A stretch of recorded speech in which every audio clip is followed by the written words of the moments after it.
അങ്ങനെ വീടെത്തി ഇപ്പോഴൊരു സമാധാനമായേ. അമ്മ ഞങ്ങൾ മുറ്റത്ത് കളിക്കാൻ പോക്കോട്ടെ. ആ ഡ്രസ്സ് മാറിയിട്ട് പോ കളിക്കാൻ. ആ ശരി അമ്മേ.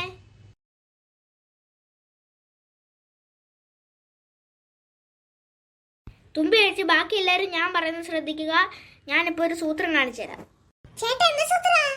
അത് ഞാൻ കാണിച്ചു തരാം കാവ്യേ. മരത്തിലെ പ്രേതമേ വാ, മരത്തിലെ പ്രേതമേ വാ. അയ്യോ ചേട്ടാ വേണ്ട ചേട്ടാ, വിളിക്കണ്ട, ഇവര് പേടിക്കും. ഇവര് പേടിക്കത്തൊന്നുമില്ല, ഞാൻ എന്തായാലും വിളിക്കാൻ പോവാ. അയ്യോ ചേട്ടാ വേണ്ട, ഇവര് എന്തായാലും കുറിച്ചാണോ പറയുന്നതാവോ. ആ നോക്കട്ടെ എന്ത് വന്ന്. മരത്തിലെ പ്രേതമേ വാ, മരത്തിലെ പ്രേതമേ വാ. മരത്തിലെ പ്രേതമേ വാ, മരത്തിലെ പ്രേതമേ വാ. ഈ ചേട്ടൻ എന്തോന്ന് കാട്ടിക്കൂട്ടുന്നേ? ഈ ചേട്ടൻ എന്ത് വട്ടാണോ? ഞാൻ എത്തി. ചേട്ടാ എന്താടി? ചേട്ടാ ചേട്ടനോട് ഞാൻ പറഞ്ഞല്ലേ വിളിക്കല്ലേന്ന്. ഇപ്പൊ അവര് കൊറേ പേടിച്ച്.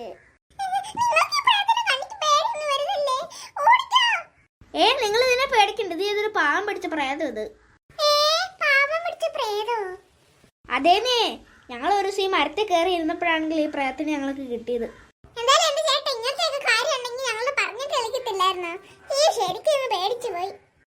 പേടിക്കാൻ മാത്രം ഒന്നും ഉണ്ടായില്ലല്ലോ. ഇത് വന്നപ്പോഴാണെങ്കിൽ നിങ്ങളൊന്നും ചെയ്യാൻ വന്നില്ല, അതുകൊണ്ട് ഇതിന് കുഴപ്പമില്ല. ഇതൊരു പാവം പിടിച്ച പ്രേതം. ഇത് ആ നമ്മള് കുറച്ചേരം കഴിഞ്ഞിട്ട് അതിനോടൊന്നും മിണ്ടിയില്ല, അത് തന്നെ വെക്കോളും.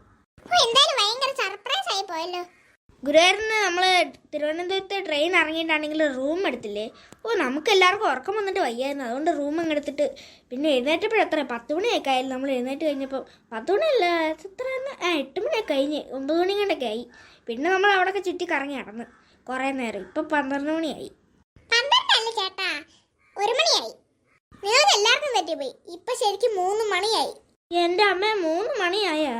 ഇത്ര നേരം നമ്മളവിടെയൊക്കെ ചുറ്റി കറങ്ങി നടക്കുമായിരുന്നു. പാർക്കിലും കയറി, വെള്ളച്ചാട്ടം കാണാൻ പോയി, കുറേ സ്ഥലത്തൊക്കെ പോയല്ലോ നമ്മൾ. കോട്ടയ്ക്കകത്ത് കയറി. ചായ ഇട്ട് വെച്ചിട്ടുണ്ട് അടുക്കളയില്, എടുത്ത് കുടി. ചായ ചായ ചായ ചായ ചായ ചായ. രമേ, എന്താ ചേച്ചി വിളിച്ചേ? അല്ല രമേ, സമയം എത്രയായി? സമയം 8 മണിയൊക്കെ ആറായി. 8 മണിയായാ? എന്താ ചേച്ചി കുഴപ്പം? ഒന്നുമില്ല. കഞ്ഞിക്കലം എടുത്ത്, പിന്നെ മീൻചട്ടി എടുത്ത്, പിന്നെ ചായപാത്രം കൂടെ എടുക്കണം. ആ ഗ്ലാസ് എവിടെയായിരുന്നു ഇരുന്നേ? ചേച്ചി എന്താ രമേ? അല്ല ചേച്ചി, ചേച്ചി അങ്ങോട്ട് പോയി ഇത്രയും പാത്രങ്ങളൊക്കെ കൊണ്ട്? അപ്പൊ നീ ഇതൊന്നും അറിഞ്ഞില്ലേ, കുറുവാസം ഇറങ്ങിയ കാര്യം? ഇപ്പം മനസ്സിലായി. ഈ പാത്രങ്ങൾ കൊണ്ടേ അടുക്കള കഥയെ കൊണ്ടുവെക്കണം. എന്നിട്ട് ആ കുറുവസംഘങ്ങളെ കഥയെ തല്ലി പൊളിക്കണം. ഈ പാത്രം എല്ലാം കൂടെ താഴെ വീഴുമ്പോൾ നമുക്ക് ഒച്ച കേട്ട് ഇരുന്നേക്കാലോ. ഞാനിതൊന്ന് കൊണ്ടുവച്ചിട്ട് വരട്ടെ. അപ്പോൾ അങ്ങനെ പാത്രമൊക്കെ കഥേൻ്റെ അവിടെ കൊണ്ട് ചാടി വെച്ചിട്ടുണ്ട്. മൊത്തം 3 പാത്രമുണ്ട്. പൊക്കത്ത് അടിക്കടിക്ക് വെച്ചേക്കുക. അതായത് കുറുവസംഘങ്ങനെ കഥ തല്ലി പൊളിച്ച് ചവിട്ടി പൊളിക്കുവാണെങ്കിൽ കഥ തുറക്കുമ്പോൾ ഈ പാത്രം എല്ലാം താഴെ വീണ് ഒച്ച കേട്ടിട്ട് നമ്മൾ എഴുന്നേക്കാനാ. ചേച്ചിയുടെ ബുദ്ധി അപാരം തന്നെ. ഇതെന്റെ ഐഡിയ ഒന്നുമല്ല, ഞാനേ ഫോണിൻ്റെ അകത്ത് കൊണ്ട് ഒരു ഐഡിയ ചെയ്ത്, കുറുവസംഘം വരുമ്പോൾ അറിയാൻ വേണ്ടിയിട്ടുള്ള ഐഡിയ ചെയ്ത്. കുറേ പേര് ഇങ്ങനെ ചെയ്യുന്നുണ്ട്. രമേ, ഫ്രണ്ടുകളൊക്കെ അടച്ചായിരുന്നോ? അടച്ചായിരുന്നു ചേച്ചി, ഫ്രണ്ടുകളൊക്കെ. പിന്നെ രമേ, രാത്രി എങ്ങനെ പൈപ്പ് തുറന്നു വിടുന്ന സൗണ്ട് എല്ലാം കേൾക്കുവാണെങ്കിൽ ഇറങ്ങല്ല കേട്ടോ.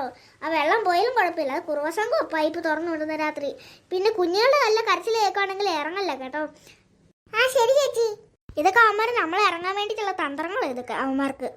ഈ സൗണ്ട് മാത്രമല്ല, മറ്റെന്ത് സൗണ്ട് കേട്ടാലും നീ ഇറങ്ങല്ലേ കേട്ടോ. അപ്പൊ സുമേഷ് ചേട്ടനോടും രമേശ് ചേട്ടനോടും പറഞ്ഞില്ലേ? അവരോടെല്ലാം ഞാൻ നേരത്തെ പറഞ്ഞു, നിന്നോട് മാത്രമേ ഇനി പറയാനുള്ളായിരുന്നു. അതിപ്പോ പറഞ്ഞല്ലേ നീ? മക്കളോടൊക്കെ പറഞ്ഞോ? അവരോട് തന്നെ പറയേണ്ട കാര്യമുണ്ടോ? അവരെന്തോ സൗണ്ട് കേട്ടില്ല. ആന വീട് ഇടിച്ച് പൊളിച്ചാലും അവർ എഴുന്നേക്കാത്ത ആളല്ലേ. അപ്പോഴല്ലേ പൈപ്പൊക്കെ തുറന്നു വിടുന്ന സൗണ്ട് കേട്ട് എഴുന്നേക്കത്ത്. കൊച്ചുകളുടെ കരച്ചിലൊക്കെ കേട്ടാ അവരങ്ങനെ എഴുന്നേക്കത്തേ ഇല്ല.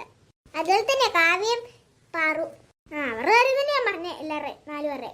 നമ്മുടെ വീട് തന്നെ വാർത്ത കണ്ടു തന്നെ കുഴപ്പമില്ല. ഓടൊക്കെ ഇട്ട വീടാണെങ്കിൽ ഓട് പൊളിച്ച് കയറാൻ പറ്റുമല്ലോ. നമ്മൾ സിനിമയ്ക്കകത്ത് കണ്ടിട്ടില്ല, പണ്ടത്തെ സിനിമയ്ക്കകത്ത് ഇങ്ങനെ ഓട് പൊളിച്ച് കള്ളന്മാരൊക്കെ കയറത്തില്ല, അതുപോലത്തെ. നമുക്ക് പക്ഷെ വാർത്ത കണ്ട് ഒന്നും പേടിക്കണ്ട. ഡോറ് പൊളിച്ചകത്ത് കയറാൻ മാത്രം മതി, അല്ലാതെ സീലിങ്ങിൽ കൂടെ ഒന്നും കയറത്തില്ല. അതുകൊണ്ട് രക്ഷപ്പെട്ട്. അല്ല ചേച്ചി, മക്കളെ കണ്ടായിരുന്നോ? അവരുടെ ബെഡ്റൂമിൽ ഇരുന്ന് എന്താണ്ടൊക്കെ കളിച്ചോണ്ടിരിക്കുക അവിടെ. എന്നാ ഭാര്യമ്മ നമുക്ക് കിടന്നുറങ്ങാം. ശരി ചേച്ചി.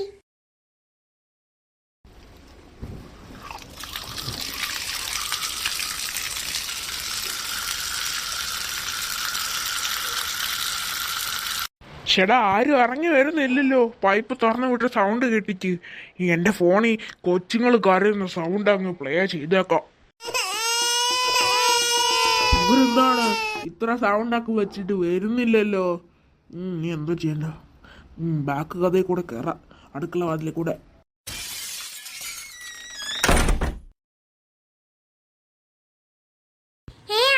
പാത്രങ്ങൾ വീഴുന്ന സൗണ്ടും പിന്നെ കഥയൊക്കെ തുറക്കുന്ന സൗണ്ട് കേൾക്കുന്നുണ്ടല്ലോ.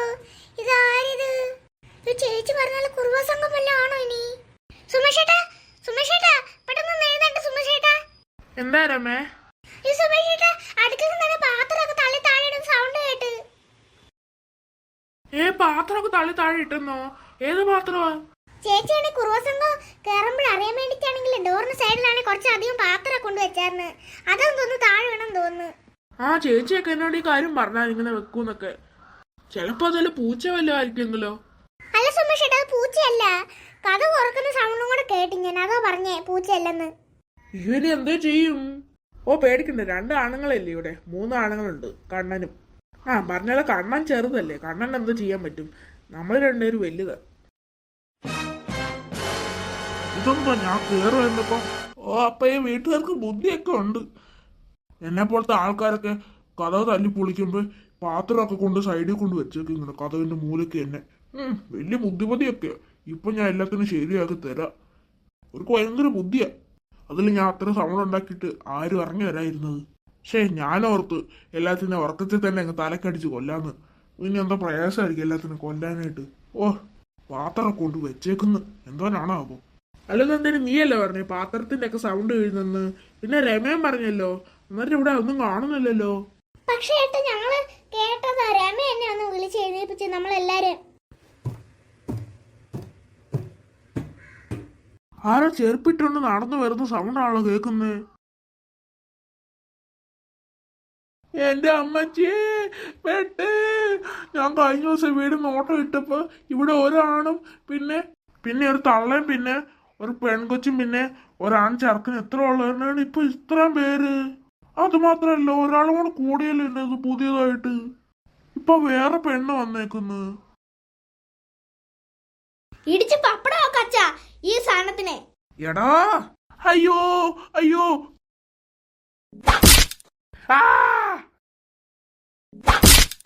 അയ്യോ എന്നെ കൊല്ലുന്നേ.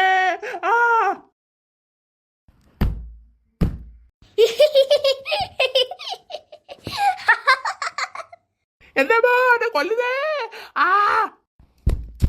ഇരിക്കടാ. അയ്യോ അയ്യോ. മതി സുമേഷ് ഇവനെ ഇടിച്ചത്, അല്ലെങ്കിൽ ഇവൻ ചത്തുവും. ഇനി ഇവനെ നേരെ പോലീസ് സ്റ്റേഷനിൽ കൊണ്ട് വിടണം, അവര് ബാക്കി നോക്കോളും. അതെന്തായാലും ഞങ്ങൾ പോയിട്ട് വരാം, ഇവനെ പോലീസ് സ്റ്റേഷനിൽ കൊണ്ട് വിട്ടിച്ചു വരാം. നടക്കടാ കണ്ണാടി കുറുവേ. ഈ കുറുവ വീട്ടിൽ കയറിയപ്പോ ഒരു പുതിയ പേരും കിട്ടി, കണ്ണാടി കുറുവ. അടിപൊളി. മക്കളെ ഇറങ്ങാം.